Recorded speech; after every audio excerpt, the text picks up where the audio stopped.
राधे राधे। हरे कृष्णा। आप सभी का मेरे YouTube चैनल के इस नए वीडियो में बहुत बहुत स्वागत है। आप सब लोग बहुत सौभाग्यशाली हैं। जानते हैं क्यों? क्योंकि आप भगवान श्री कृष्ण से प्यार करते हैं। आप ठाकुर जी में विश्वास करते हैं। इसलिए आपने इस वीडियो पर क्लिक किया है।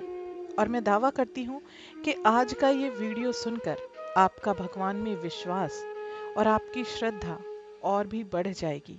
आपका विश्वास और मजबूत हो जाएगा। आप अपने ठाकुर जी को साक्षात अपने आसपास ही महसूस करेंगे। और ये जो आज मैं बताने वाली हूँ, ये सत्य घटना जिनके साथ हुई है, यकीन मानो उनके पूरे घर के सदस्यों की ही लगभग जिंदगी पूरी तरह से बदल चुकी है। एक प्रश्न होता है जो लोग अपने घरों में लड्डू गोपाल को रखते हैं, जिनके बच्चे ऐसे माहौल में बड़े होते हैं, जिन्होंने बचपन से ही लड्डू गोपाल की सेवा होते हुए देखी है अपने घरों में, उनका बचपन से ही बहुत लगाव हो जाता है ठाकुर जी के साथ। और जब ऐसे घरों में लोग अपनी बेटी की शादी करते हैं, तो वो सोचते हैं कि क्या हमें अपनी बेटी के साथ लड्डू गोपाल भी देना चाहिए उसके ससुराल में ले जाने के लिए, या फिर खुद बेटी चाहती है कि वो अपने साथ लड्डू गोपाल जी अपने ससुराल लेकर जाए। अगर ससुराल वाले ठाकुर जी में विश्वास रखते हैं तो ये सौभाग्य की बात होती है, वरना मन में एक झिझक रहती है कि ऐसा करें या ना करें। आज का प्रसंग इसी बात से जुड़ा हुआ है। अनुभव शुरू होने से पहले मैं आपको ये बता दूं कि जहां भी लड्डू गोपाल होते हैं तो वो साक्षात होते हैं। वो कोई मूर्ति नहीं होती, साक्षात लड्डू गोपाल होते हैं। बहुत लोग ये सोचते हैं कि सब इनको भोग लगाते हैं, इनकी सेवा करते हैं, तो क्या ये भोग ग्रहण करते हैं? जी हाँ, बिल्कुल ये भोग ग्रहण करते हैं। मैं आपको बता देना चाहती हूँ कि जिस तरह हम किताबें पढ़ते हैं, कोई ग्रंथ पढ़ते हैं, कुछ भी पढ़ते हैं, उसमें लिखे हुए जो शब्द होते हैं वो गायब नहीं होते, लेकिन उन शब्दों का जो ज्ञान होता है, उन शब्दों का जो मतलब होता है, वो हमारे मस्तिष्क में आ जाता है। ठीक उसी प्रकार जब हम अपने ठाकुर जी को भोग लगाते हैं तो वो भोग को ग्रहण करते हैं और भोग गायब नहीं होता। लेकिन भगवान भोग ग्रहण जरूर कर लेते हैं। आज का भक्ति का ये जो अद्भुत प्रसंग है, ये हमारे साथ शेयर किया है कलकत्ता की रहने वाली सुनैना ने। सुनैना बताती हैं कि वो बचपन से ही अपने घर में ठाकुर जी की सेवा होते हुए देखती थी। उनके घर में उनके माता पिता, बड़े भाई बहन, सब लोग बहुत ही प्यार, श्रद्धा और विश्वास के साथ ठाकुर जी को पूजते थे। उनसे तरह तरह के लाड लड़ाते थे। हर त्योहार, हर दिन ठाकुर जी के बिना अधूरा होता था। सुनैना बड़ी होती हैं और 23 साल की उम्र में उनकी शादी हो जाती है। उनके माता पिता उन्हें एक छोटे लड्डू गोपाल लाकर देते हैं और उन्हें सुनैना का भाई बताकर उनके साथ, यानी कि सुनैना के साथ विदा कर देते हैं। सुनैना बहुत ही प्यार से उन्हें स्वीकार करती हैं और अपने साथ अपने ससुराल लेकर आ जाती हैं। सुनैना बताती हैं कि वैसे तो इनके ससुराल में किसी को इस बात से कोई ऐतराज नहीं था। उनके ससुराल वाले भी सारे संस्कारी थे, पूजा पाठ करते थे, भगवान में विश्वास रखते थे। लेकिन जो उनकी सासू माँ थी, वो ठाकुर जी को ना पूजकर दुर्गा माता की भक्त थी। पर जब घर की नई बहू अपने साथ प्यारे से लड्डू गोपाल, साक्षात श्री हरि को लेकर आती हैं, तो वो खुश हो जाती हैं। कहते हैं कि जब बहू के कदम घर में पड़ते हैं तो साक्षात लक्ष्मी जी घर में प्रवेश करती हैं, और जब उस लक्ष्मी के हाथ में साक्षात श्री हरि का विग्रह हो, श्री हरि भी उनके साथ घर के द्वार से अंदर प्रवेश करें, तो सोचिए वो नज़ारा ही अद्भुत होता होगा। और जिस घर में लक्ष्मी के साथ साथ ठाकुर जी निवास करते हैं, वो घर किसी तीर्थ स्थान से कम नहीं होता। जब सुनैना अपने ससुराल में लड्डू गोपाल जी लाती हैं तो सब लोग उनका बहुत सम्मान करते हैं, गोपाल जी का स्वागत करते हैं। लड्डू गोपाल के आने से घर में और खुशियां आने लगती हैं। सब लोग उन्हें प्यार करने लगते हैं, लड्डू गोपाल से लाड लड़ाने लगते हैं। तरह तरह के भोग बनाए जाते हैं। अपने ससुराल में भी सुनैना ही गोपाल जी की सारी सेवाएं किया करती थी, क्योंकि उनकी सासू माँ को ये पता नहीं था कि ठाकुर जी की देखरेख, उनकी सेवाएं किस तरह से होती हैं, किस तरह से उन्हें नहलाया जाता है, किस तरह से सुलाया जाता है, किस तरह से उठाया जाता है, भोग लगाया जाता है, आदि आदि। तो ये सारे काम सुनैना ही किया करती थी। उनकी सासू माँ अपनी बहू को इस तरह की सेवाओं में लीन देखकर बहुत खुश हुआ करती थी।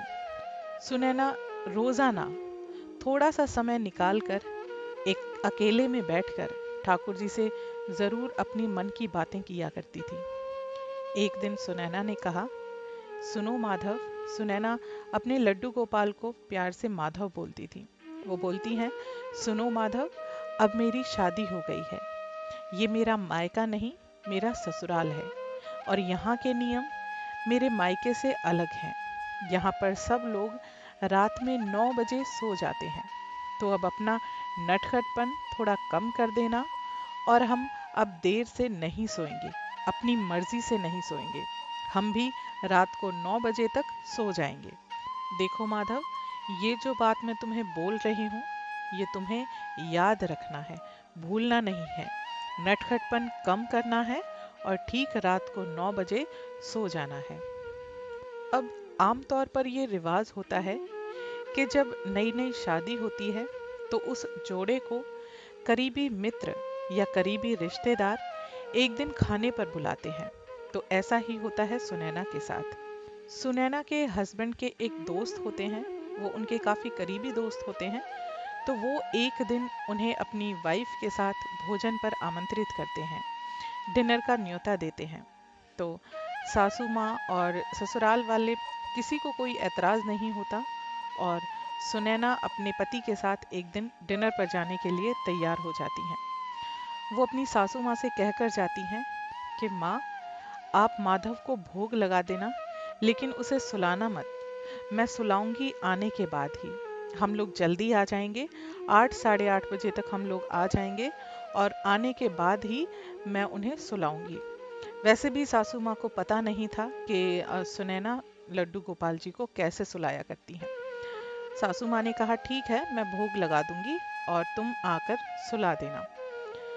डिनर पर जाते हैं, दोस्त के वहाँ काफ़ी टाइम हो जाता है, टाइम से निकलना नहीं हो पाता और समय बीतता जाता है। वहीं सुनैना का मन बेचैन होने लगता है। वो सोचती हैं कि माधव के सोने का टाइम हो गया है, लगभग 9 बजने वाले हैं। अब माधव को नींद आ रही होगी, और इस तरह के ख्याल सुनैना के दिमाग में लगातार चल रहे होते हैं। वो मानो वहाँ होकर भी वहाँ नहीं होती हैं, क्योंकि उनका पूरा ध्यान अपने माधव पर होता है। वो सोचती हैं कि वो छोटा सा है, नटखट है, मैं नहीं हूँ तो वो सोएगा कैसे, और जब तक मैं सुलाऊंगी नहीं तो वो सोएगा भी नहीं। दोस्त के घर यूं ही बातों में समय निकल जाता है, और देखते ही देखते 10 बज जाते हैं, और सुनैना को घर पहुंचने में 11:30 बज जाते हैं। घर में घुसते ही सुनैना भागकर अपने माधव के पास जाती है, अपने भाई के पास जाती है, और वो देखती है कि लड्डू गोपाल बहुत सुकून के साथ सो रहे हैं। उन्हें ऐसा सोता हुआ देखकर सुनैना को एक तसल्ली मिलती है, उसे चैन मिलता है। जब हमारा भगवान के साथ इस लेवल का, इस स्तर का लगाव हो जाता है ना, तो ठाकुर जी हमसे कहीं दूर नहीं रहते, और ना हमें अपने से कभी दूर जाने लगते हैं। ऐसा देखकर सुनैना को बहुत अच्छा लगा। उन्होंने सोचा कि चलो, मेरे लड्डू सो गए हैं और सासू माँ भी सोई हुई हैं, तो भोग भी लगा दिया होगा, तो अब चलकर हम लोग भी सो जाते हैं। उनका मन शांत होता है, नींद भी अच्छी आ जाती है, थके हुए भी होते हैं। जब अगली सुबह सुनैना चाय लेकर अपनी माँ के कमरे में जाती हैं, तो माँ के पास जाकर बहुत ही प्यार से बोलती हैं कि माँ, आपका बहुत बहुत धन्यवाद। मैं समझा नहीं सकती आपको कि मुझे कितना सुकून मिला जब मैंने इतना लेट रात में आकर अपने माधव को सोते हुए देखा। लेकिन मैं समझ सकती हूँ कि आपको परेशानी तो हुई होगी, क्योंकि ये आपके लिए बिल्कुल नया था। आपको नहीं पता था कि मैं गोपाल जी को कैसे सुलाती हूँ। तो सासू माँ कहती हैं कि ये क्या बोल रही हो, क्या हुआ? उन्होंने बोला कि माँ, मुझे देखकर ये बहुत सुकून मिला है कि जैसे ही 9 बजे, 9 बजने के बाद आपने इंतज़ार करके मेरे माधव को, मेरे भाई को सुला दिया।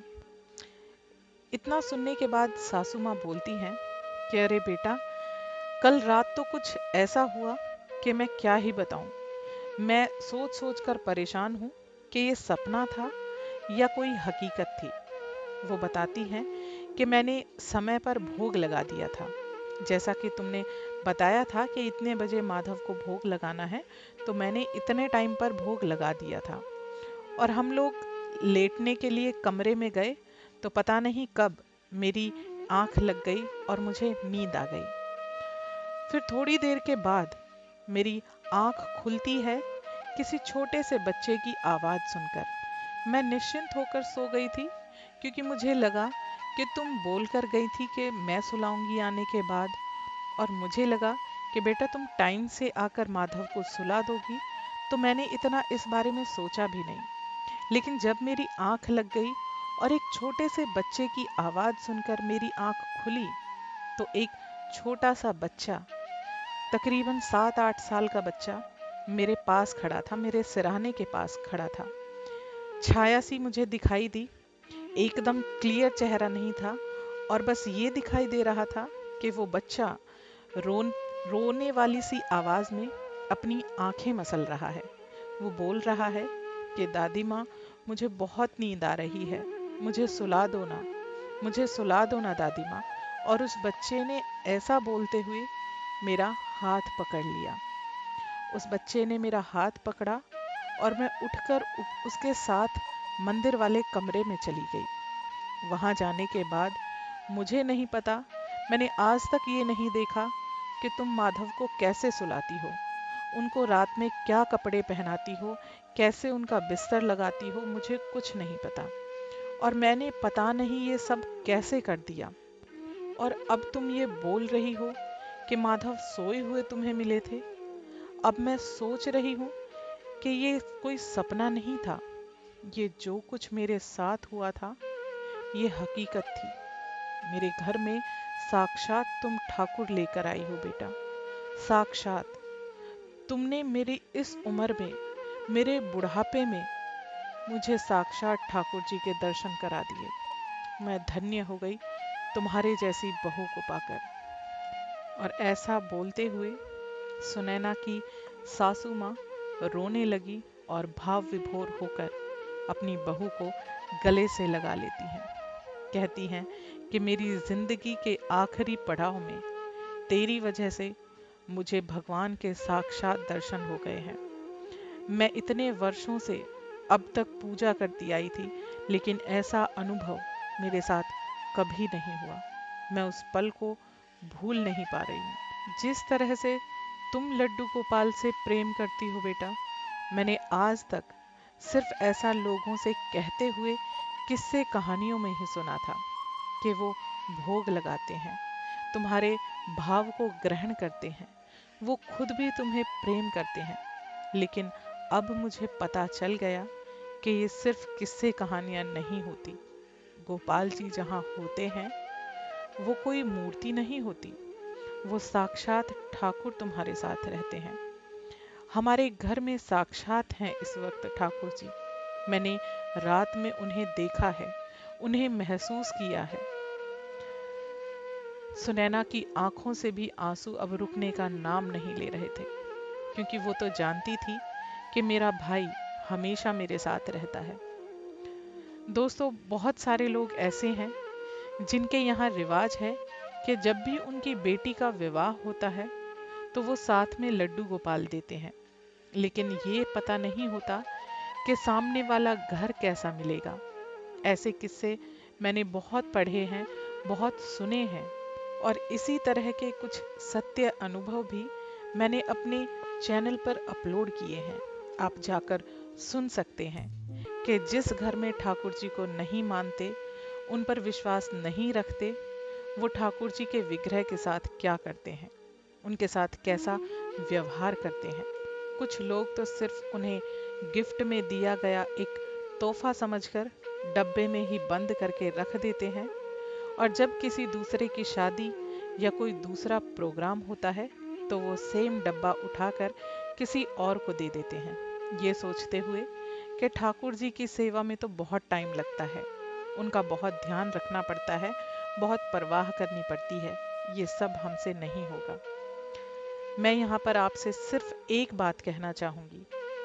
जब इंसान मुसीबत में होता है, समस्याओं से घिरा हुआ होता है, परेशान होता है, तो वो अपने मालिक को, अपने भगवान को याद करता है। अगर उस समय पर भगवान ये बोल दें कि मैं पूरे जगत को चलाता हूँ, मैं पूरे संसार को देखता हूँ, अभी मेरे पास तुम्हारी समस्या सुनने का समय नहीं है। अगर भगवान हमारे ऐसे पलों में ऐसा जवाब हमें देंगे तो सोचिए कैसा लगेगा। जिन्होंने हमें पैदा किया है, जिन्होंने हमें बनाया है, ये इंसान का शरीर दिया है, बुद्धि दी है, तो क्या हम इतना भी नहीं कर सकते अपने भगवान के लिए? और वो किस चीज़ की उन्हें कमी है?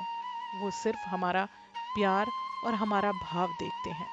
अगर हमारे अंदर इस मनुष्य जीवन में इतना भी करना बस में नहीं है, तो यकीन मानना आपकी जिंदगी खुद आपके लिए बोझ है। आप भगवान की पूजा और सेवा उनके किसी भी रूप में, उनके किसी भी विग्रह के रूप में कर सकते हैं, लेकिन अपनी जिंदगी में भगवान से हमेशा जुड़े रहिए। और मेरा दावा है वो आपको कभी ना कभी, कहीं ना कहीं, किसी भी रूप में वो आपको आपके साथ होने का एहसास जरूर दिलाएंगे। ये बात बिल्कुल सत्य है कि भगवान श्री कृष्ण जहाँ होते हैं साक्षात होते हैं। जो भी रिश्ता निभाते हैं उसे पूरी तरह से निभाते हैं।